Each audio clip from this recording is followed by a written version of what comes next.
E hoje a gente vai começar a falar um pouco de reatividade e programação reativa com Spring.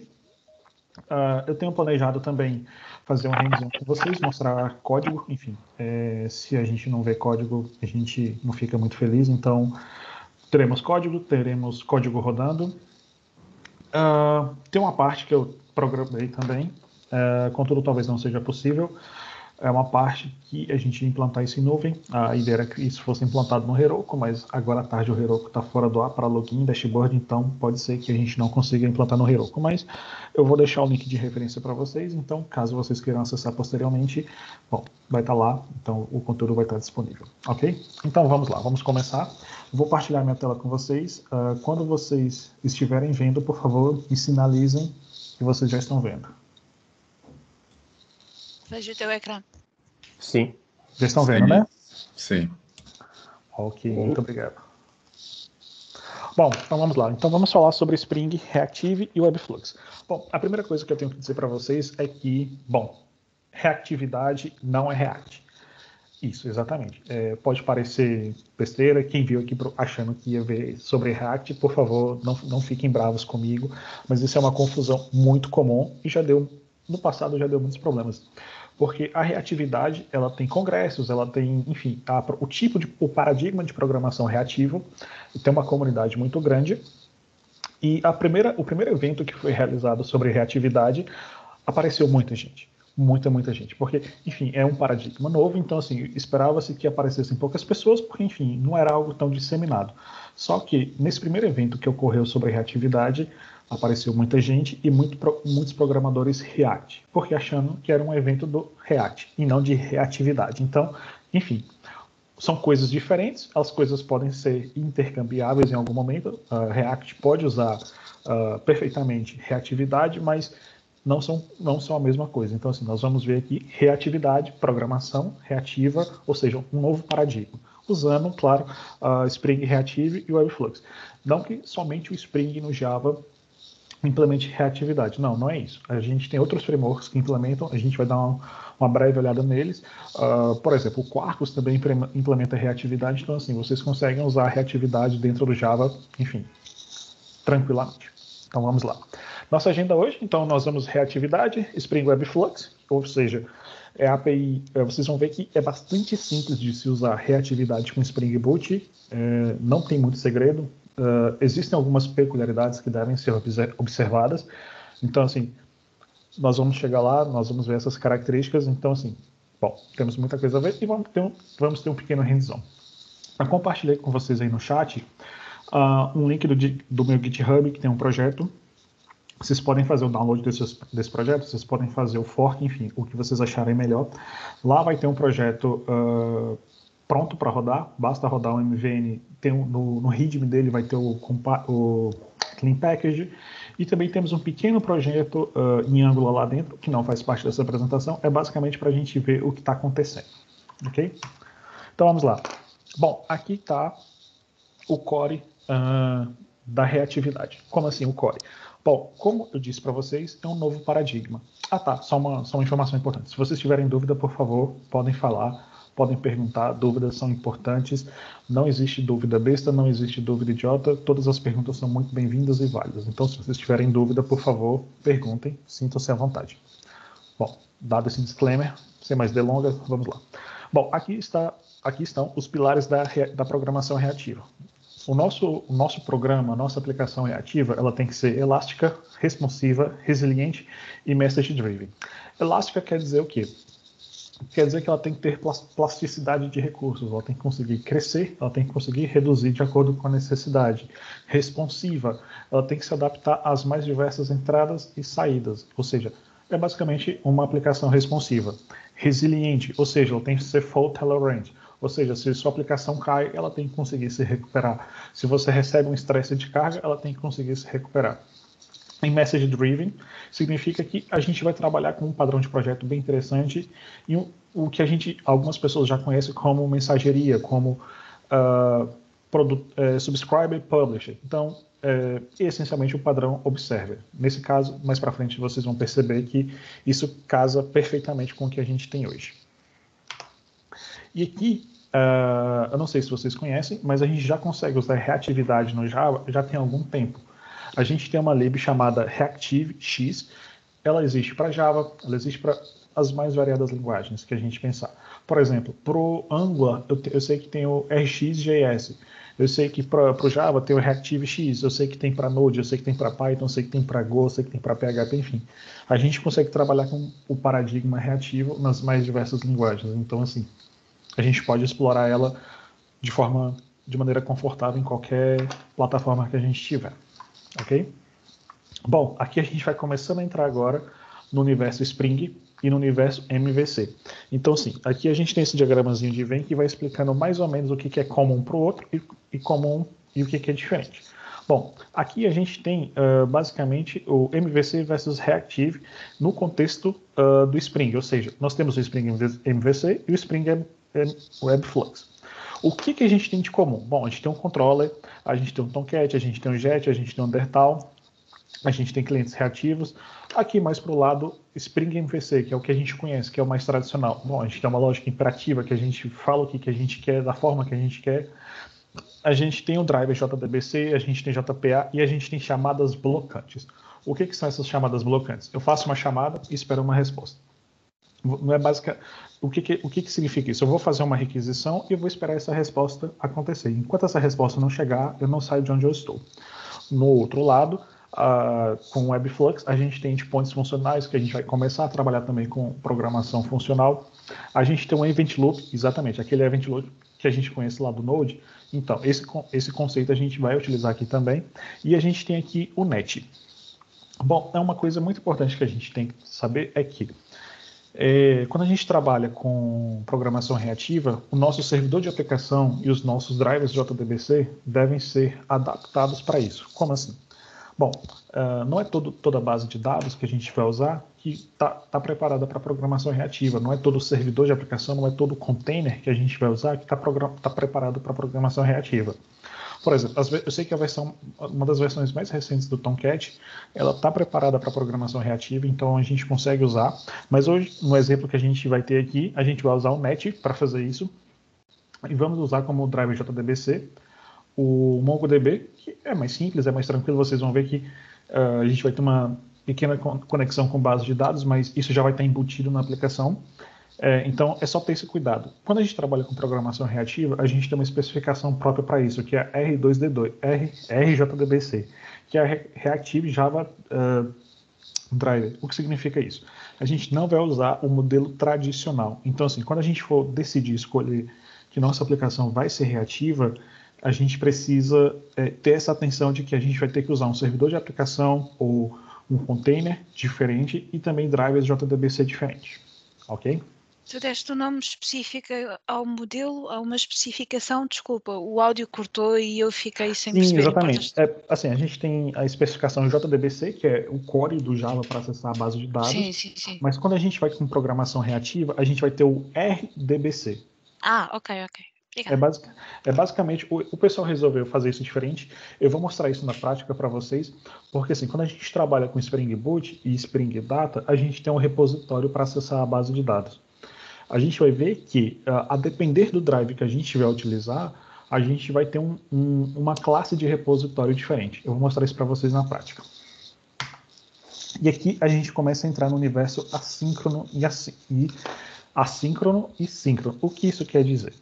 Bom, quando a gente fala de reatividade, de programação reativa, a gente está falando de uma string de dados. Como assim uma string de dados? Fica difícil pensar. Bom, mas vamos lá. Todo mundo aqui tem, a gente estava falando, mas todo mundo aqui tem o Netflix, concorda? Quando você acessa lá o catálogo do Netflix, aquelas requisições que você faz para o catálogo do Netflix não são requisições, olha, me dá aí o catálogo, e você fica lá esperando. Não. É criada uma string de dados, é criado um fluxo de dados entre a sua aplicação hospedeira, seja a sua TV, seja o seu telemóvel, e quando esses dados estiverem prontos, a sua aplicação vai receber esses dados. É muito diferente de você fazer uma requisição e ficar esperando aqueles dados. Você simplesmente fala, olha, vamos criar aqui um canal de comunicação e eu vou sendo atualizado. Um outro exemplo que a gente pode citar, por exemplo, quando a gente usa, por exemplo, o Glovo ou o Uber, que a gente vai recebendo notificações de tempos em tempos e sobre o status que a gente pediu ou sobre o carro que está a chegar. o que acontece? O servidor vai começar a enviar esses dados para a gente, de pouco a pouco. Isso, claro, é permitido através da API de WebSocket, internamente vai ser isso, mas a gente consegue, em vez da gente ficar fazendo, olha, tá pronto, a gente vai receber esses dados de acordo com a necessidade. E quando a gente trabalha com sincronismo, é exatamente isso. Eu faço a requisição e vou esperar aquela resposta chegar. Enquanto ela não chegar, eu não arredo o pé. No universo assíncrono, não. Eu vou lá, faço a requisição, quando aquilo estiver pronto, aquilo vai me ser enviado. Aqui é basicamente o core da reatividade, que é o Publish e Subscribe, ou seja, eu vou criar um fluxo de comunicação com a minha requisição e eu vou deixar aquele canal aberto, ou seja, quando alguém fazer a publicação ali, aquele canal de comunicação, como já está aberto, eu vou receber aqueles dados. Então, é basicamente o Publish e Subscribe, e a gente vai ter esse string de dados. Vocês vão perceber que quando a gente for trabalhar dentro do Spring Boot com o Spring reativo, a programação reativa, vocês vão ver assim, tá, mas é só isso? É muito tranquilo e é muito simples. Já mostro para vocês. Aqui a gente já está se aprofundando com a programação reativa e conhecendo um pouco como é que o Spring Boot trata com isso. Então, quando a gente trabalha com Spring MVC, a gente trabalha em cima da especificação de Servlet, que é o que vocês estão vendo aqui à direita. Quando a gente trabalha com programação reativa, a gente vai ter o Servlet, mas a gente vai ter ali um container preparado para isso, que é o Net. A gente tem uma especificação própria, por exemplo, a gente tem o Spring Security, mas a gente tem o Spring Security Reactive. E a gente tem o Spring MVC, a gente tem o Spring Webflux, que é basicamente para trabalhar com isso. A gente tem os repositórios, temos o JDBC, o JPA, o NoSQL, mas a gente também tem a parte Spring Data reativa, ou seja, para MongoDB, Cassandra, Redis, CoachDB. Algumas bases de dados, não é que elas não estejam preparadas. Por exemplo, o Oracle, nativamente, ele não suporta reatividade, mas ele possui extensões que você pode plugar e você consegue ter reatividade ali dentro. Aqui a gente consegue ver, a gente consegue aproveitar tudo que o Spring MVC já fornece para a gente consegue aproveitar bastante coisa para a gente utilizar na nossa aplicação. E aqui é basicamente o que a gente tem ali de módulos que a gente consegue reutilizar e aproveitar, que é o controller, request mapping, a gente tem aqui a adição do Spring Webflux, a gente tem o Tomcat, Jet, Net, Undertal. Ok. E aqui a gente tem o famoso Event Loop, que é basicamente eu vou recebendo requisições, e aquilo, quando a resposta estiver pronta, essa resposta ela é retornada para a pessoa que solicitou. Ela não fica basicamente esperando. Como vai ser criado uma string de dados, vai ser criado um canal de comunicação, é importante entender isso. Não é que você vai fazer uma requisição e só depois que você receber a resposta que você prossegue. Não. Você vai fazer uma requisição, vai seguir sua vida. Quando aquela resposta estiver pronta, é que você vai, mostra aqueles dados, você dá o tratamento correto. Se aparecerem mais dados, você vai continuar recebendo esses dados. Isso que é interessante, porque quando você tem uma requisição síncrona, você solicitou seu dado está pronto, acabou a sua requisição, a sua conexão TCP vai ser fechada e sua vida segue. Só que quando você tem um fluxo de dados, você tem uma string de dados, se você recebe mais dados, como você tem aquele canal já criado, aquele canal se mantém, você vai ter aqueles dados tranquilamente para você.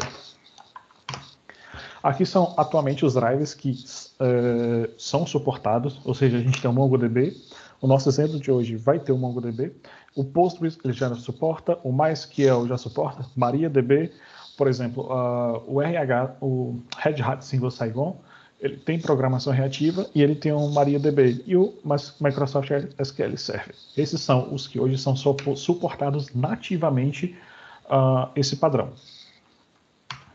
Bom, aqui vamos entrar exatamente já como o Spring vai tratar esse fluxo de dados para a gente. Temos essencialmente duas interfaces, Mono e Flux. Qual a diferença? Muito simples. Quando você tem um fluxo de dados que é uma única entidade, a gente tem um Mono. O nome já deixa transparecer. Quando a gente tem um fluxo de dados, ou seja, a gente vai retornar uma lista de dados, a gente tem um Flux. Exatamente, é só isso a diferença. Mono é uma única entidade, Flux é quando a gente quer ter um conjunto de dados, ok? E bom, passei no chat para vocês o link do GitHub, então agora a gente vai para a parte prática. Alguma dúvida até aqui, pessoal? Silêncio. Não. Bom, aqui eu já baixei a aplicação. Vocês conseguem ver a letra direitinho ou vocês querem que eu aumente um pouco mais? Tá ótimo Não, assim. tá ótimo. Ótimo, perfeito. Eu também não enxergo muito bem, então assim, a letra para mim tá muito bom. Bom, vamos lá. Aqui eu estou abrindo para vocês o .xml, que é é um projeto Maven. Aqui, basicamente a estrutura. Olha, eu estou dizendo aqui quem é o meu parent, ou seja, eu estou dizendo que o Spring Boot Starter é o meu parent. Até aqui, nenhuma novidade. Estou dizendo qual é a versão do Java. Aqui já vai começar a nossa brincadeira. Olha só. Aqui eu estou dizendo qual vai ser o módulo de base de dados que eu vou utilizar. Eu vou utilizar aqui o MongoDB Reactive. Como eu disse, base de dados e container que vai rodar nossa aplicação tem que estar preparado para reatividade. Então, esses dois aqui já estão preparados para a gente rodar. Então, basicamente, o que eu vou mostrar para vocês é um CRUD utilizando programação reativa. Temos aqui, usando o MongoDB embebido na nossa aplicação. O que significa isso? Basicamente, eu não vou ter um MongoDB instalado na minha máquina. Quando a minha aplicação subir, ela já vai subir um servidor MongoDB, só que quando a minha aplicação morrer, esse MongoDB também vai morrer. Declaro aqui também que eu vou querer o Spring, o Webflux, ou seja, eu estou falando, olha, eu quero que você utilize esse módulo. Isso aqui é uma declaração importante e, na verdade, implicitamente, o que acontece? Quando você cria uma aplicação Spring Boot normal, se você não falar nada, por default, você já vai ter um container de aplicação. Eu não me recordo agora se é o Tomcat ou se é o Undertal, mas eu acho que é o Tomcat. Só que quando você fala, olha, é o Tomcat, não é? Perfeito, muito obrigado. Só que se você fala, olha, eu vou usar o Webflux, ele já vai deixar de usar o Tomcat e automaticamente ele já vai trazer para você o Net, que é o que ele que já trabalha nativamente com programação reativa. Bom, esse é o nosso POM, muito simples, não tem, enfim, tem um JUnit aqui, as declarações são super simples, ou seja, a gente não precisa de muita coisa. Bom, e agora vamos ao código. Uma dúvida rápida, desculpa estar Claro. a interromper. Claro, por favor.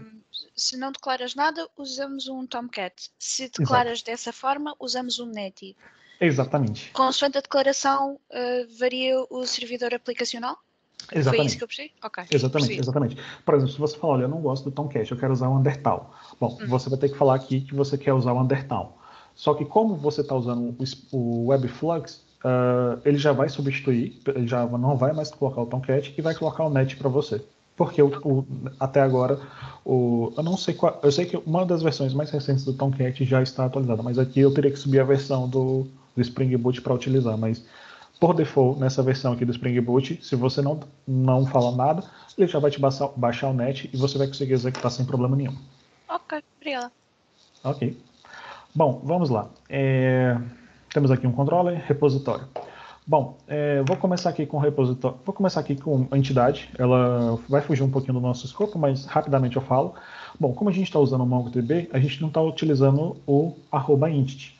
Bom, aqui para usar o nosso MongoDB, basta a gente falar, olha, eu quero um document. Lá dentro do MongoDB, a gente trabalha com coleções. Eu vou dizer qual é o nome da minha coleção. E aqui eu vou dizer quem é a minha chave e quais são os meus dados. Basicamente, muito parecido com a declaração do JPA que a gente tem. Muito parecida. Mas basicamente é só isso que a gente precisa fazer. Falamos quem é o ID e quais são os dados que vão estar lá. Bom, vamos para o repositório. Aqui a gente já vai começar a ver mudanças. Olha só. Temos aqui @repository, ok? Até aqui é Spring Data, a gente conhece. Só que olha só, aqui a gente tem uma interface um pouco diferente. Normalmente o que a gente está acostumado? JPA Repository ou Repository. Aqui a gente tem uma Reactive Mongo Repository. Por quê? Como a gente está utilizando o MongoDB, a gente está usando o driver MongoDB para se conectar à base de dados, a gente tem que usar a implementação que ele fornecer. Se a gente estiver utilizando o MySQL, vai ter uma classe específica para o MySQL. Se a gente estiver usando MariaDB, Postgres, a gente vai ter uma classe específica. É a primeira grande diferença. E a segunda diferença, aqui a gente começa a ver o Flux e o Mono. Mas, Fagner, qual é a diferença? Muito simples, muito tranquilo. O Flux, pensem o seguinte, o Flux é uma lista, o Mono é a entidade propriamente dita. É basicamente isso. Não tem muito o que de diferente aqui.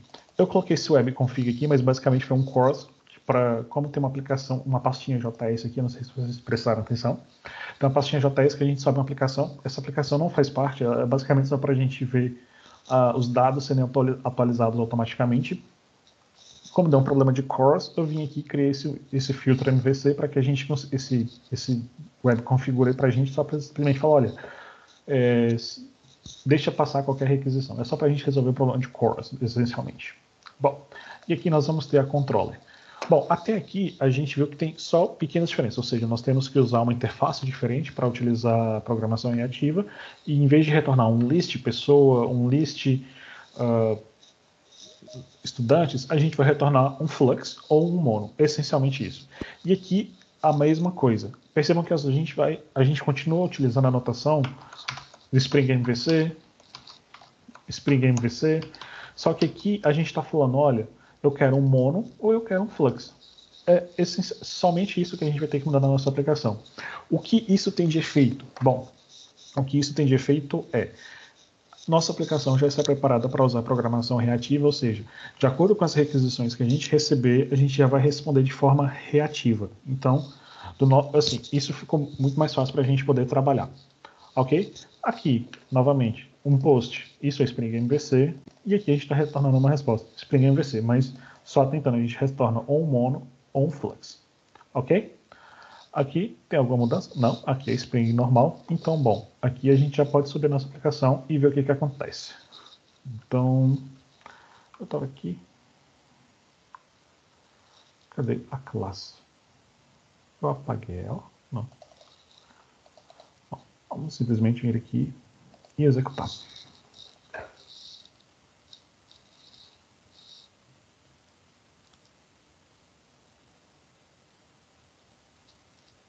E lá vai.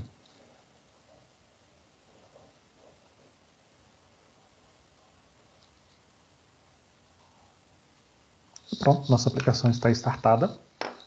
Bom, até aqui a gente não vê muita coisa. Eu vou abrir aqui um Insomnia. Na máquina de vocês podem ter o Postman, vocês podem, enfim, fazer essa requisição com, enfim, a aplicação que vocês acharem melhor, é indiferente. Ele acho que vai abrir um dia. Pronto, ele abriu, só que não em outra tela.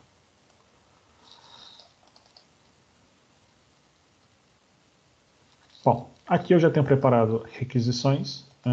Ok, eu só vou mudar aqui para localhost 8080.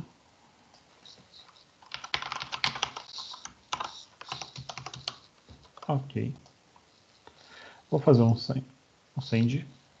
Ou seja, não tenho... tá. Isso é um get e eu não tenho que ter corpo. Bom, eu estou consultando a base, não estou tendo nenhuma resposta, ou seja, não está dando erro. Mas agora, vamos fazer um post para lá. Vou copiar aqui esse endereço. Como a gente definiu um get e um post lá, a tendência é que funcione. E aqui ele tem um corpo, ou seja, ele tem um nome e um last name. Fiz a criação. Se eu vir aqui, o dado já está aqui. Bom, mas Fagner, e aí? Isso aí é o que eu já faço no meu dia a dia. Isso aí é o que eu já estou acostumado a fazer com o Spring MVC. O que eu ganho com isso? Bom, aqui a gente tem uma pequena aplicaçãozinha. Eu vou abrir um outro console aqui. Bom, vou pedir um pouco de paciência agora, porque como eu vou baixar...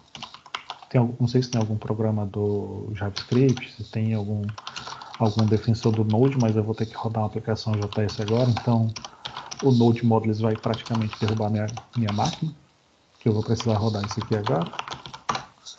Então vamos lá. Então a pequena aplicação JS aqui que eu vou subir, para que a gente consiga exemplificar isso mais claro para a gente. Vou fazer o seguinte. Vou colocar isso aqui na metade da tela. Ok. Na outra metade.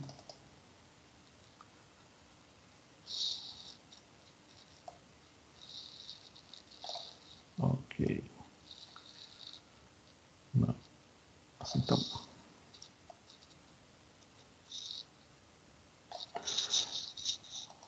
Vou abrir uma outra aba. Enfim, agora ele vai ter que baixar. Eu devia ter feito isso antes.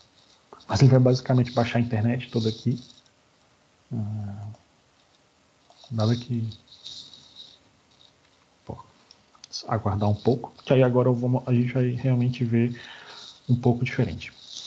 Bom, eu tinha ideia de mostrar para vocês a aplicação subindo no Heroku, só que hoje à tarde eu vi que o Heroku ele não estava muito bem das pernas. Ó, ele já está um pouco melhor agora, mas ainda está tratando como incidente.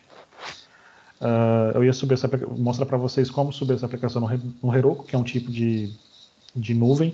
Ia mostrar para vocês como é fácil e rápido vocês disponibilizarem a aplicação de vocês. Só que eu não sei se o Heroku ainda vai estar bem das pernas. Então vamos lá aguardar um pouquinho. Antes ele já estava vermelho, agora ele já está amarelo. Não sei se vai mudar muita coisa, mas ok.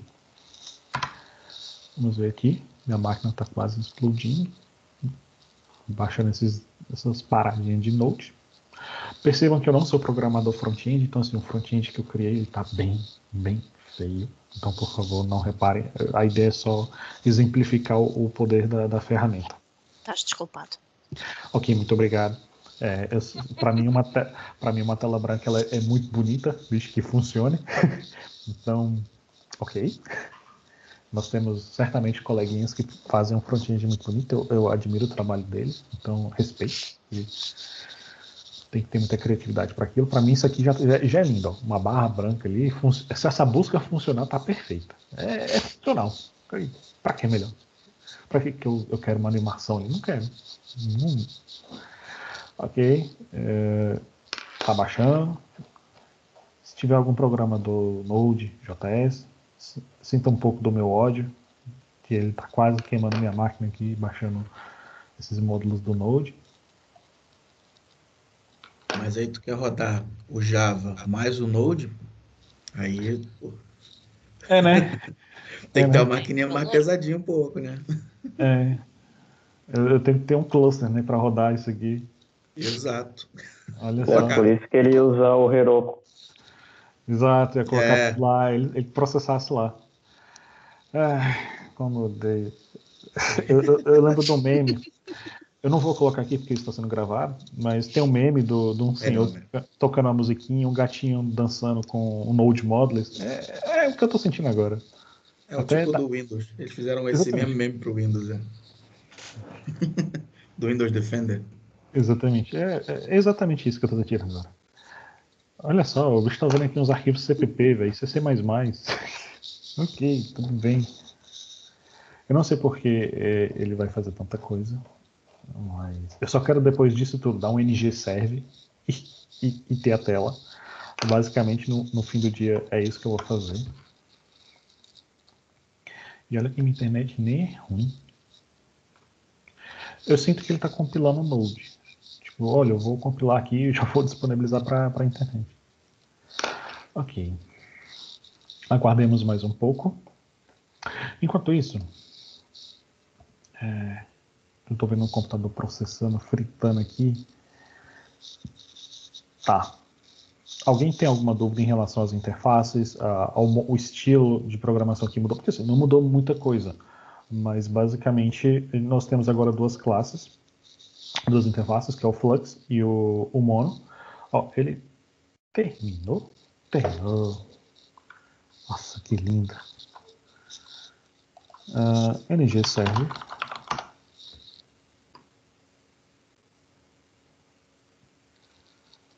E vai.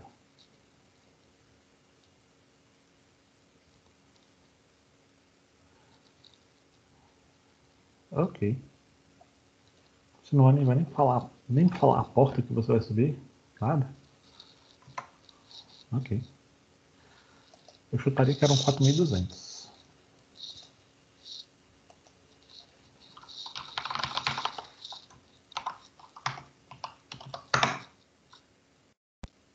Tá aqui. Percebam meus dots de layout. Percebam que eu sou o front-end. Que isso. Tá vendo isso. Rapaz, está perfeito.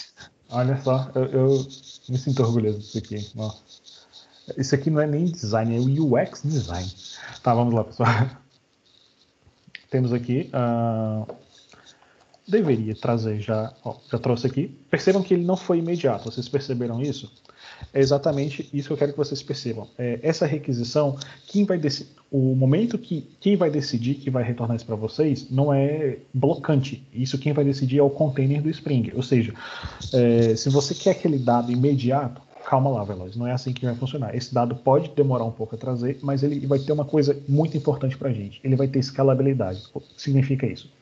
Quando você faz uma requisição, e ela vai na base de dados, o que vai acontecer? Enquanto, por exemplo, se você não fizer uma leitura suja na base de dados, enquanto a sua requisição, o seu select não terminar, ele vai pegar o gerenciador de base de dados e falar, pera, eu vou colocar aqui, vou colocar em espera as próximas requisições. Aqui, não. Isso quem vai gerir tudo para a gente vai ser o Spring e vai ser a base de dados. E como vai ser no tempo que ele...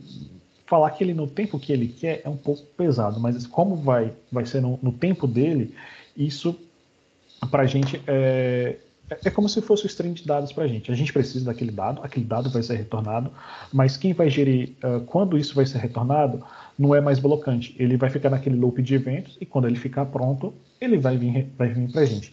Percebam que aqui agora eu vou fazer um novo post. Fiz o post e a ideia é que esse dado me seja retornado e esse dado me é retornado. Por que isso é importante? Eu não fiz refresh na página, eu não coloquei timer. A ideia é que isso seja... porque assim, como o Angular, ele coloca um observer, assim, eu não sou um programador Angular, um programador TypeScript, não. Mas o Angular, ele tem um padrão de projeto muito interessante que é muito importante para a gente, que é o observer. O que significa isso? Eu me inscrevo em um determinado recurso, num determinado string. Quando tiver dados ali, eu vou lá e mostro. Quando é que vai ter dados ali? Bom, eu não sei quando é que vai ter dados, mas quando ali tiver dados, eu sei que aquilo ali vai me trazer. Exatamente aqui. Eu me inscrevi nessa string de dados, que é o Flux. Quando tiver dados lá, ele vai me retornar. Eu não preciso me preocupar quando isso vai chegar. Com isso, o que a gente ganha? A gente não tem mais requisições blocantes. A gente vai ter uma requisição assíncrona e quando aquele dado estiver pronto, ele vai ser retornado para a gente. Então, se eu vir aqui freneticamente começar a fazer insert, ele vem e me traz esses dados, porque na string de dados, esse dado está lá pronto e ele vem lá e me retorna. Ok? Então, essa aplicação front-end top da balada é exatamente para exemplificar isso. Ou seja, foram os 4 minutos mais longos da vida de vocês, só para demonstrar que a gente está trabalhando com um fluxo de dados. Bom, vamos lá, vamos dar seguimento aqui. E, Wagner, não é o foco do workshop, mas como lidaria assim para... Pelo que eu entendi, é o próprio container que está lidando com as aquisições, certo? Exatamente. Se eu tiver vários recursos batendo nesse serviço, assim, como ele consegue lidar com duplicidades de dados, por exemplo? Sim, isso não vai ser um problema, vai ficar no event loop e ele vai se tratar como um SGBD como qualquer outro. A diferença é que ele é preparado para ser assíncrono. Então, por exemplo, se você tiver um problema de violação de chave, ele vai tratar isso para você sem problema nenhum. A diferença é que agora o controle não está mais com a gente, ou seja, eu faço a requisição e fico lá esperando aquela resposta. Não, isso não vai acontecer mais. Eu vou fazer a requisição e quando aquele string de dados estiver pronto, é que ele vai me ser retornado. Com isso, a gente consegue escalar a aplicação, ou seja, pode ser, o próximo slide que eu ia falar aqui com vocês, que é o seguinte, pessoal, terminando o workshop aqui, não é para vocês saírem e falar, não, agora eu vou mudar meus CRUD de tudo para programação reativa, porque programação reativa é o que há. Não, pera, calma lá, Veloz. Não é porque a gente tem um martelo que tudo é prego. Não, isso aqui é uma ferramenta que a gente pode usar, é mais uma ferramenta no nosso arsenal que a gente vai ter para onde isso é útil. Quando a gente tiver que trabalhar com uma string de dados, ou seja, um fluxo de dados, a gente vai ter esse modelo de programação, a gente vai ter essa forma de trabalhar. Se você tem um simples CRUD, não faz sentido você parar de usar o seu Tomcat, não faz sentido você limitar o seu driver RJDBC para usar só aquelas bases de dados, porque você quer usar programação reativa. Pense em você como um arquiteto de soluções, como o definidor daquela arquitetura. Não faz sentido você adicionar não é esse nível de complexidade, não, mas essas restrições à sua solução simplesmente porque você quer usar esse tipo de recurso. Não faz tanto sentido. Agora, se você tem uma aplicação que você tem um requisito que você precisa trabalhar com a sincronicidade, você tem um fluxo de dados que você tem que fornecer, eu sei, nem todo mundo vai trabalhar com um stream de vídeo, nem todo mundo vai trabalhar com uma tela com WebSocket aberto. Não é isso, mas quando surgir esse cenário, saibam que vocês podem trabalhar com ele tranquilamente e que vocês têm ferramenta e é muito simples de trabalhar. Então, assim, não que vocês precisem mudar todo o CRUD de vocês para usar programação reativa, mas saibam que a partir de agora, se vocês tiverem que trabalhar com esse fluxo de dados, com esses dados de forma mais assíncrona, vocês têm uma ferramenta que é muito simples de usar, mas que também oferece algumas restrições, ou seja, você vai ter que usar um container específico, você vai ter que usar um driver RDBC específico para que você consiga atender aquela sua requisição. Ok? Aqui tem as fontes, enfim, temos o manifesto reativo, temos o reactivex.io, que é basicamente onde tem para todas as linguagens, não, todas as linguagens é um exagero, mas para as principais linguagens de hoje a gente tem como usar programação reativa. Temos aqui a documentação do Spring, temos o Baoedong também, que é praticamente um grande disseminador de informações Spring. E é isso. Muito obrigado. Alguma dúvida, pessoal? Ô, Trabalha Fagner, com... Pode falar. desculpa. Hoje em dia a gente tem muita comunicação entre APIs, né? Uhum. Então, como que funcionaria, por exemplo, a integração de uma... Não sei nem se esse é o foco, tá? É só uma dúvida. Claro, por favor. Integração de uma aplicação reativa com uma não reativa, uma chamada uma API não reativa e vice-versa. Como que seria esse comportamento? Uhum. Bom, aqui você pode ter alguns problemas. Por quê? O grande pressuposto quando você tem uma aplicação reativa é que você trabalha de forma assíncrona. Ou seja, você vai fazer uma requisição e você não vai ficar esperando aquela resposta. Aquela resposta, quando estiver pronta, ela vai vir para você. Quando você tem um modelo de aplicação síncrona, isso pode se tornar um problema para você, porque aquela resposta você precisa dela na hora. Por exemplo, vamos supor que você quer fazer uma compra. Bom, vou fazer uma compra MBWay. Ok, eu estou aqui esperando a resposta. Eu estou esperando a resposta porque ela tem que vir logo. Se ela não ocorrer, o sistema central vai negar minha compra e pronto, acabou. Então é um tipo de resposta que são dois paradigmas muito diferentes. Por isso que eu digo, muito cuidado com esse ponto, porque assim, programação síncrona, ela é útil, ela possui a grande maioria dos cenários e isso atende, ou seja, o Spring MVC vai atender o seu cenário. E a programação reativa também tem um cenário dela. Geralmente, quando a gente trabalha com vários microserviços, geralmente esses serviços vão cair num gateway, ou seja um gateway que a gente usa do Netflix, enfim, a gente vai ter um API gateway que vai cair essas requisições. Então, no momento que você está esperando, vamos supor que você tem uma requisição síncrona e essa requisição assíncrona vai cair numa aplicação assíncrona. O que você vai ter é que você vai começar a engargalar várias requisições no seu sistema síncrono e vão ficar esperando a resposta do sistema assíncrono. Então, talvez você tenha que repensar um pouco a sua solução, porque talvez esse requisito você não consiga endereçar. Entendi. Então, teoricamente, se você vai trabalhar com reativo, todo o seu ecossistema deveria ser reativo. Ou pensado de forma reativa. Porque, assim, existem os cenários que você vai ter que ter sincronicidade, ou seja, você vai esperar a sua resposta. Perfeito, é completamente compreensível e a gente consegue endereçar isso. Só que podem ter situações, por exemplo, tem um exemplo muito bom. Isso a gente pode resolver com mensageria, mas, por exemplo, a gente faz uma compra, vamos supor que a gente está na Black Friday, e a gente tem que gerar nota fiscal disso. Pode ser que a gente tenha um grande problema, porque assim, a gente tem um gargalo, a gente tem recursos limitados, a gente não tem recursos ilimitados. Então, vamos supor que a gente tenha um microserviço que a geração dessa nota fiscal ela seja reativa, ou seja, o sistema síncrono solicitou ali para o sistema assíncrono a geração dessa nota fiscal. Quando essa nota fiscal estiver pronta, ok, ela ficou pronta e eu consigo enviar ela para o sistema para quem deve ser. Então, assim, a gente consegue casar em alguns cenários. Ou seja, a geração dessa nota fiscal ela pode ser assíncrona, porque o cliente pode esperar a geração da nota fiscal. A compra não, a compra ela tem que ocorrer ali naquele momento e eu tenho que confirmar aquela compra. Mas a geração da nota fiscal ela pode ocorrer um pouquinho depois.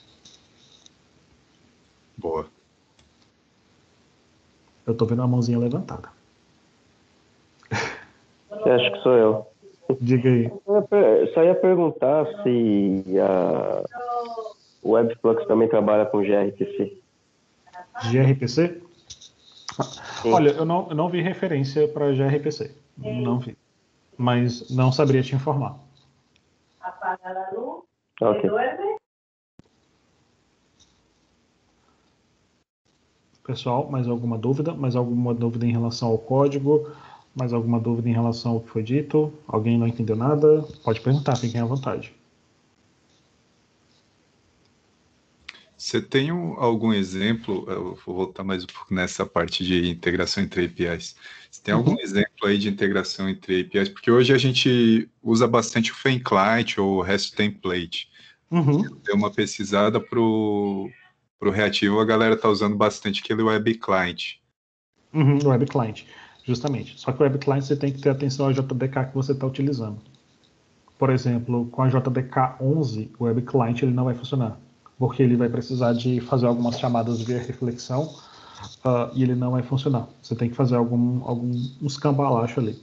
Por que eu digo isso? Porque eu tentei rodar o Web Client aqui e ele não funcionou porque a partir do Java 11 ele não permite, por conta desse uso de reflexão. E aí você tem que colocar alguns parâmetros para sua VM, para que ele meio que, olha, faz um bypass aí, pode passar. Essa chamada via reflexão pode passar tranquilo. Putz, entendi. Normalmente, a integração de APIs vão passar ali por um gate, enfim, Hystrix, enfim, vai passar ali por algum tipo de coisa assim, porque particularmente, esse ponto de integração de API, eu acho do Spring Boot ainda um pouco cru. Não sei se vocês conhecem o Quarkus, não estou evangelizando, não trabalho na Red Hat, não trabalho para a Red Hat, mas enfim, o Quarkus é um framework muito, muito legal, acho que vale a atenção de vocês. O Quarkus tem um recurso que eu achei muito interessante, que eu ainda não vi no Spring Boot, infelizmente, que é basicamente o seguinte, é você definir uma interface que é a sua integração. Basicamente, vocês estão vendo a minha tela, né? Sim. Aqui, Quarkus, Interface, REST, Integration. Acho que é mais ou menos isso. Acho que é isso o REST Client. Pera lá. Tá, tem uma entidade. Basicamente isso aqui, isso. Vocês estão vendo aqui, pessoal? Vocês estão conseguindo enxergar? Basicamente aqui é você definindo a sua integração. Como a interface, vocês estão falando, olha, aqui está o path, aqui você está registrando isso aqui como endpoint REST, aqui você está definindo o seu endpoint e basicamente é isso, que aí aqui você vai criar a sua configuração. Você vai ter um arquivo de configuração que você vai dizer, olha, aqui é o URL do meu endpoint e é onde é que você vai chamar. E aí, com uma interface, simplesmente com uma interface, você fala, olha, tá aqui. Você definiu a sua integração. Você não... A API externa ali, você fala. Desculpa. Exatamente. Não é, enfim, não é o foco aqui, mas isso aqui eu achei muito, muito divertido. Eu acho que logo isso aqui deve estar presente com o Spring. Enfim, o Spring sempre é de vanguarda, eles implementam coisas bem divertidas. Mas esse recurso aqui de você conseguir, com uma interface, falar, olha, chama essa API externa aqui para mim. Eu achei fantástico. Lembra bastante o Fan Client, né? Bem bacana. Exatamente. E, enfim, só a título de comparação, o Quarkus sobe mais rápido que o Spring. É brutal a diferença. Bacana. O Quarkus, necessariamente, você precisa utilizar a GraalVM ou não? Não, você não precisa. Assim, é um plus, diga-se de passagem, você quiser usar ali GraalVM, você vai adicionar um tempo. Assim, naturalmente, o JIT ele vai precisar de um tempinho para aquecer, para que sua requisição responda mais rápido, mas só de você poder falar, olha, eu quero somente esses módulos aqui, você monta sua VM, você monta seu container, coloque ele para rodar, é muito rápido, é fantástico. Cara, mas não. Sim, vocês não precisam. Ele vive assim, eles não precisam estar assim, você não precisa os dois para que eles existam. Não. Você pode rodar ali o seu microserviço Quarkus tranquilamente sem a sua GraalVM. Mas se você coloca GraalVM, depois que o JIT esquentou, ou seja, as suas chamadas vão ficar cada vez mais rápidas. Bacana.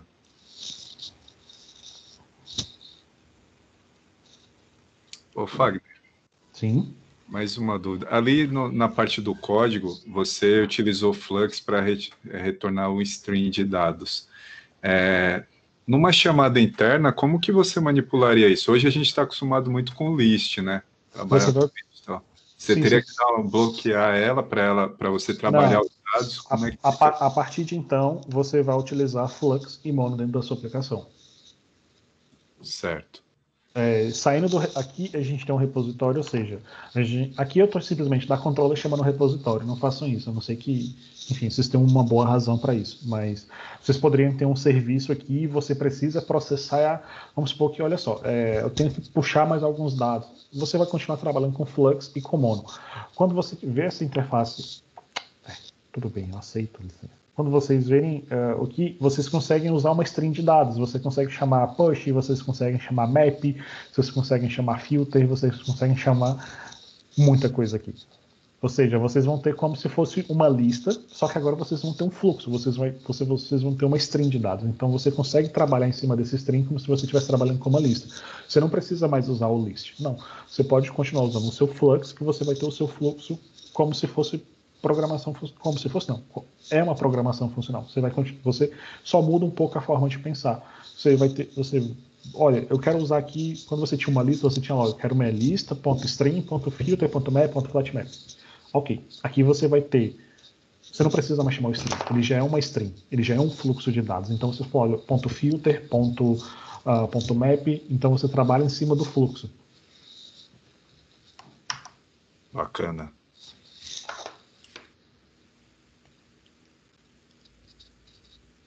Pessoal, mais alguma dúvida? Não se acanhem, podem perguntar, eu respondo. Se eu não souber, eu invento. Não, mentira, não invento, eu falo que não sei.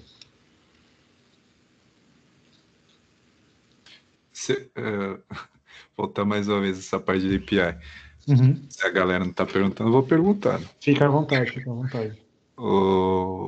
Por exemplo, a parte do security, a gente hoje, por exemplo, no Hash Template, não sei se você passou por isso, tá? Uhum.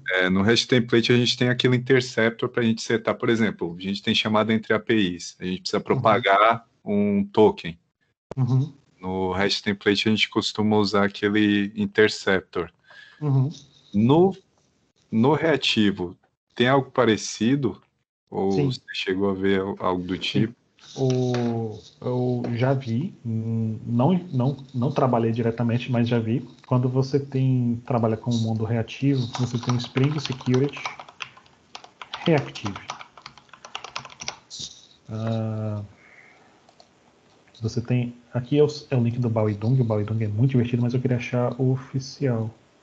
Aqui, ó, Webflux Security. Você tem a parte aqui reativa para trabalhar com isso. E sim, vai ter as anotações, ou seja, quando a gente trabalha com Spring Boot, a gente trabalha meio que orientado à anotação. Eu prefiro assim do que ter que mexer com XML esquisito, porque eu não vou nunca lembrar as tags que eu tenho que usar. Mas assim, você consegue sim usar os filtros, usar tudo que você precisa do Spring Security para programação reativa. Já foi pensado também para que isso pudesse ocorrer da forma mais tranquila possível.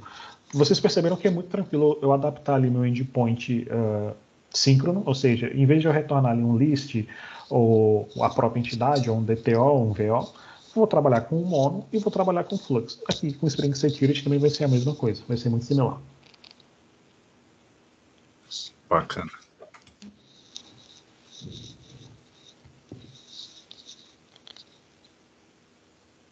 Senhores, ou senhoras, mais alguma dúvida? Estou vendo uma mãozinha. Tem coisa aqui no chat? Alguém mandou alguma coisa no chat? Olá, está me ouvindo? Estou sim. Opa, tudo bem. Meu nome é Simeão, eu entrei aqui de Penetra para participar da palestra. E a respeito do projeto reativo, eles destacam praticamente os 3 pilares, que é assincronismo, não bloqueante e o back pressure. Black pressure, ok. Precisa ter. E o que acontece se porventura eu realizar alguma operação que seja bloqueante dentro das minhas chamadas? Imagina que eu, antes de consultar o banco, eu preciso realizar alguma regra de negócio e isso acaba travando, por exemplo, a minha thread. O que acontece neste caso? Bom, de cara você pode ter um comportamento imprevisível em relação a isso. Como assim um comportamento imprevisível? Porque quando você faz uma chamada assíncrona, você não fica ali esperando aquela resposta, ou seja, ela pode vir em 3 milissegundos, 10 milissegundos, ou ela pode demorar um pouco mais. Então, quando você tem esse choque de dois universos, de, olha, eu fiz aqui uma chamada assíncrona, mas por algum motivo eu vou fazer uma chamada assíncrona mais à frente, você pode ter, por exemplo, um timeout, dependendo do timeout que você tem dos seus microserviços. Quando você começa a ter um microserviço chamando o outro, você pode ter um timeout definido que esse timeout pode expirar, e, enfim, você pode devolver um erro, mas ali o seu microserviço reativo ele ainda está processando e ele vai retornar esse dado, ou seja, você vai ficar ali.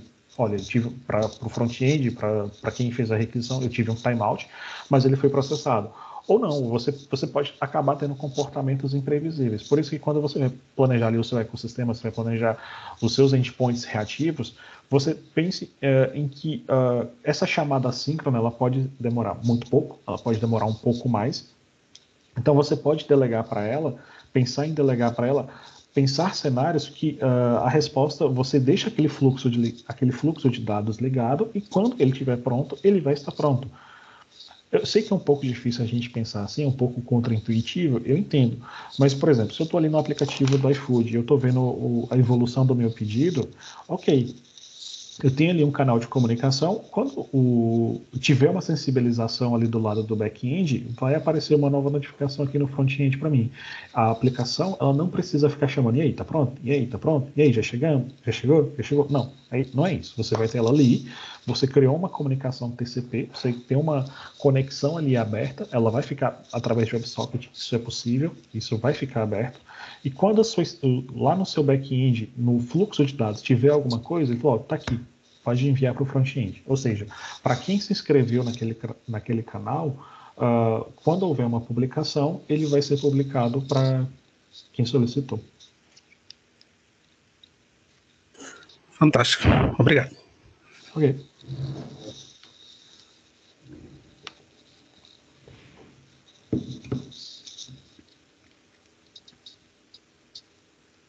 Pessoal, tem alguém aí?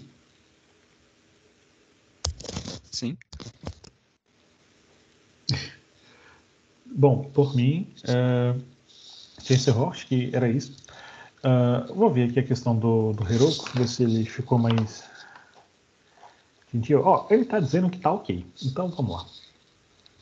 Vamos tentar nos divertir um pouco com o Heroku. Basicamente, o que a gente vai fazer agora é colocar nossa aplicação no Heroku.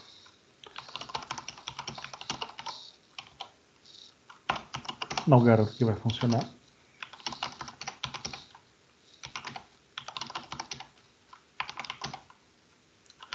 Ok, estou na raiz do projeto.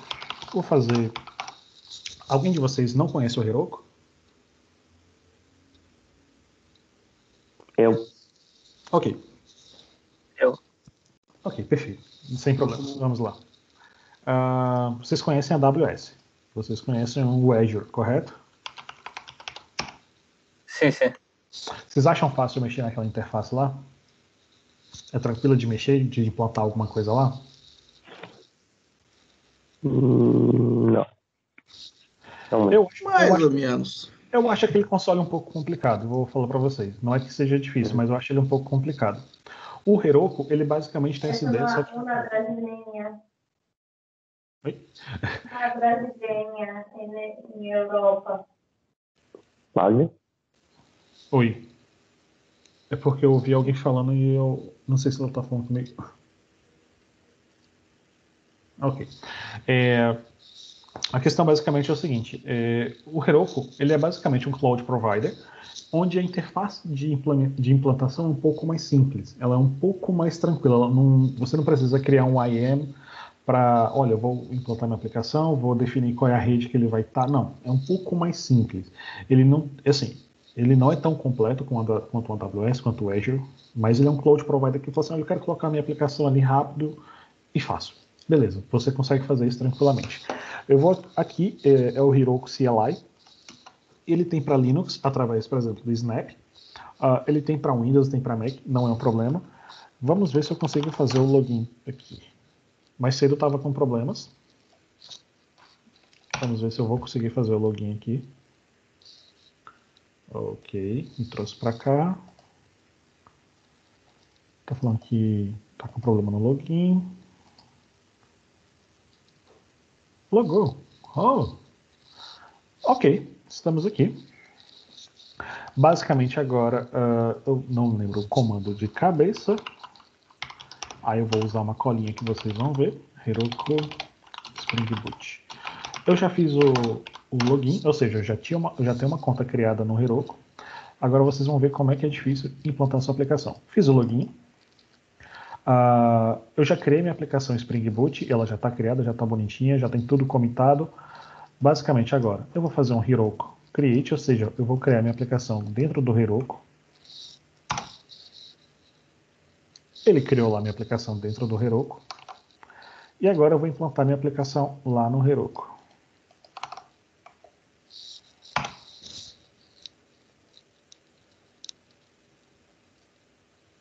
Ok.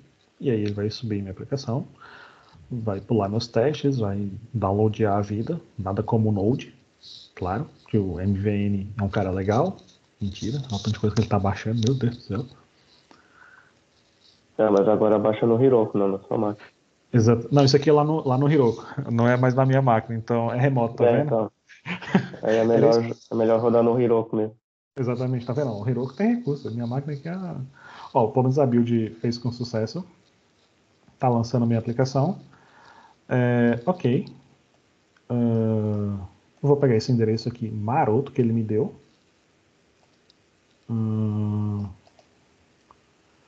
Ele vai abrir aqui para mim, mas não tem nada lá. Eu só quero copiar esse endereço, moço. Bom, esse endereço aqui, basicamente... tá, eu vou copiar aqui, deixa. Que eu já posso fechar. Basicamente, esse endereço é o que a minha aplicação foi hospedada, ou seja, ele gerou um nome bem bonito, randômico aqui para mim, Heroku App, ou seja, a sua aplicação já está na nuvem. A gente pode vir aqui na nossa aplicação Angular, Service, People Service. Ok. Esse aqui eu quero teste. Bom, vou falar, olha, eu quero que você aponte agora para o meu servidor. Ok. Vou vir aqui. Cadê a aplicação Node? Tá local. Tá. Eu não sei se eu parei minha aplicação, mas deixa eu ver aqui se eu parei minha aplicação.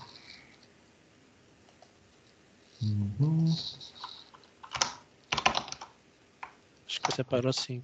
Parei. Ok. Vamos lá então. Ok.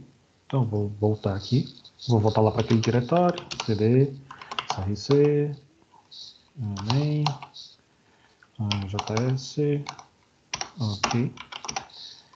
CD application. Ok. ng serve. Não vou rodar o npm start. Ou seja, eu vou subir uma aplicação no Angular na minha máquina local. Eu espero que o ng serve seja mais rápido que um Node. Pelo amor de Deus. E aqui eu coloquei o endereço lá daquela aplicação que está rodando lá no Heroku. Ele disse que foi de boa.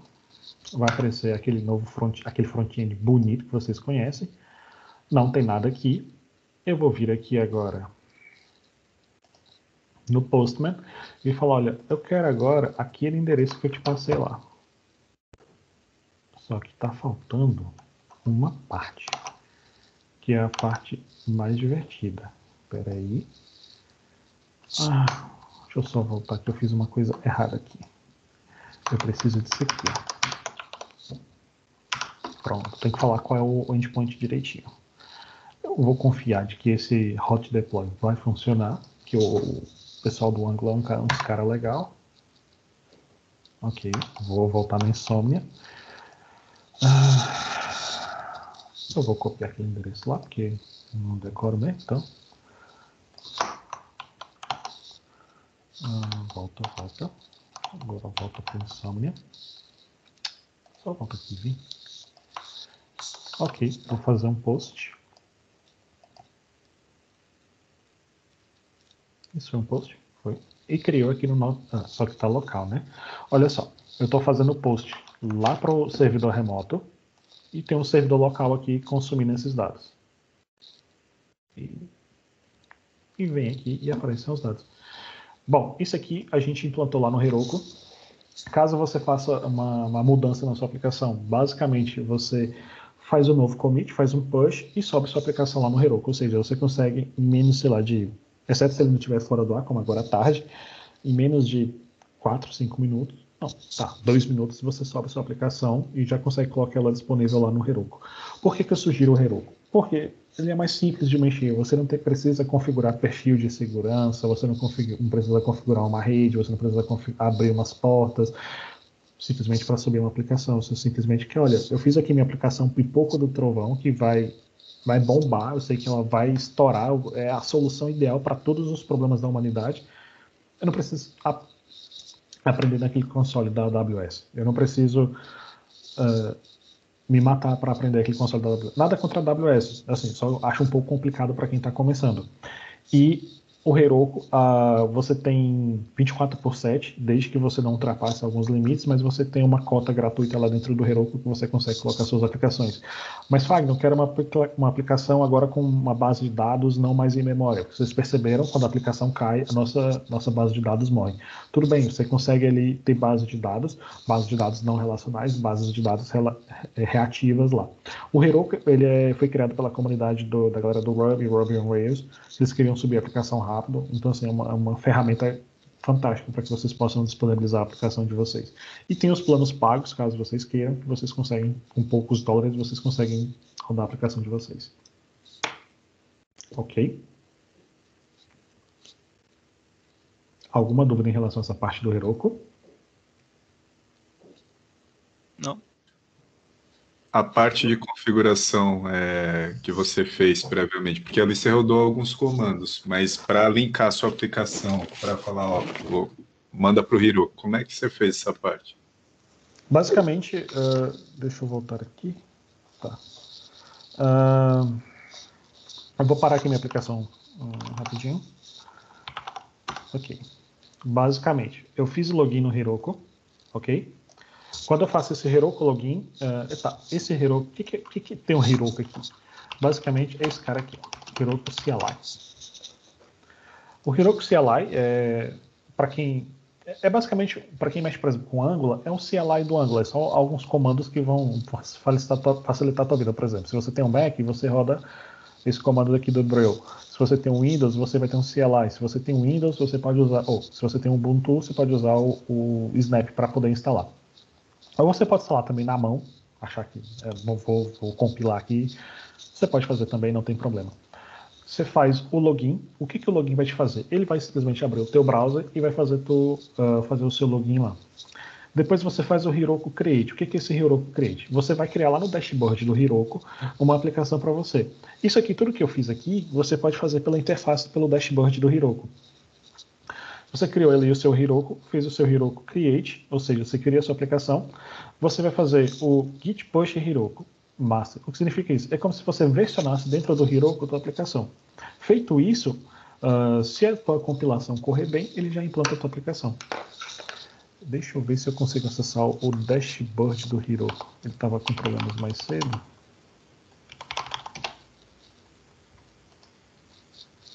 Ele estava meio irritado mais cedo.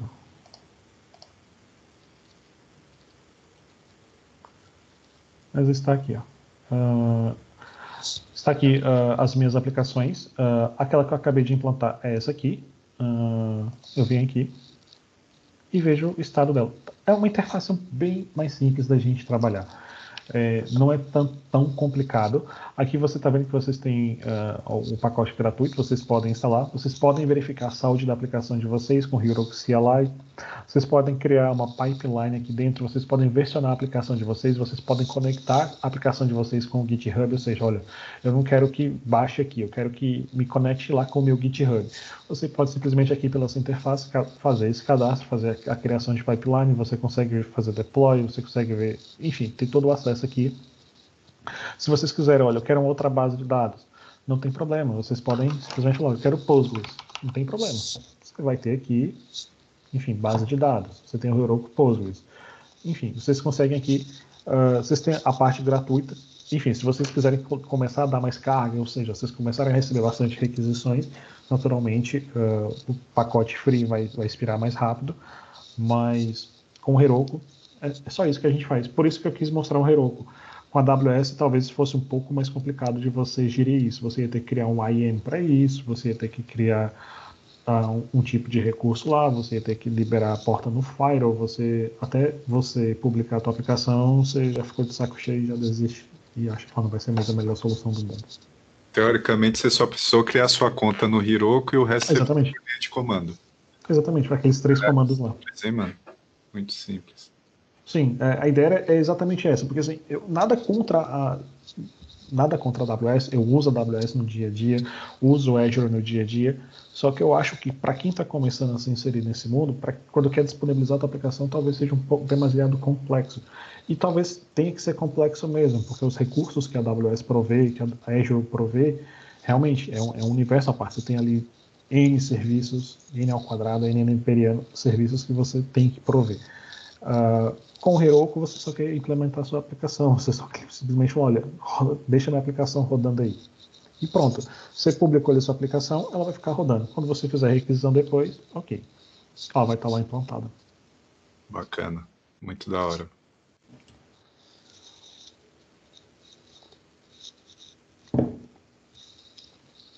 Bom, pessoal, era isso que eu queria mostrar para vocês. Ok, falamos de programação reativa. Só lembrando, programação reativa não é React. React pode ser reativo, não tem problema. Falamos dos pilares da programação reativa. Falamos como o Java trata de programação reativa. Temos extensões. Eu não sei se vocês já viram o RX Java. Vou passar aqui rapidamente. Não é tanto o foco da gente, mas nós temos lib para isso sim. Um dos links que eu coloquei para vocês lá. Enfim, eu falei que as principais linguagens tinham, então, ou seja, se a sua linguagem não estiver aqui, talvez ela não seja a principal. Mentira. Ela é legal, sim, sua linguagem. Aqui nós temos como a gente pode trabalhar com programação reativa dentro do Java. Lá nós tínhamos com o Spring, ou seja, a gente vai trabalhar com um fluxo de dados, a gente vai ter aqui o Observable, Single, ou seja, a gente vai ter um conjunto novo de classes para que a gente consiga trabalhar com programação assíncrona dentro do Java. O Spring Flux, Webflux, ele é bem mais simples de trabalhar, você não vai quebrar tanta cabeça, mas sim, é possível sim você trabalhar ali com Observable, ou seja, quando você se inscreve aqui nesse Observable, quando ele tiver alguma coisa nova, você simplesmente pode ir lá e usar, ok? Isso aí, se você quiser criar o seu próprio Webflux. Exatamente. Se você quiser fazer na unha, tá lá. Ou se você quiser simplesmente reutilizar o que já está pronto ali, também pode ser. O Quarkus também tem uma parte de programação reativa, ele muda um pouco o nome das classes, das interfaces que você vai usar, mas enfim, ele também tem. Acho que é um paradigma que vale muito a pena, mas vale ressaltar que é mais um tool que você vai ter, tools que você vai ter para poder usar no dia a dia. Não é que você vai substituir tudo que você faz para programação reativa, porque senão você vai querer começar a criar gargalos e as restrições que você vai estar enfrentando talvez não façam tanto sentido. Então, bastante atenção, é uma ferramenta que pode ser muito útil, mas que também pode te oferecer restrições indesejáveis a longo prazo.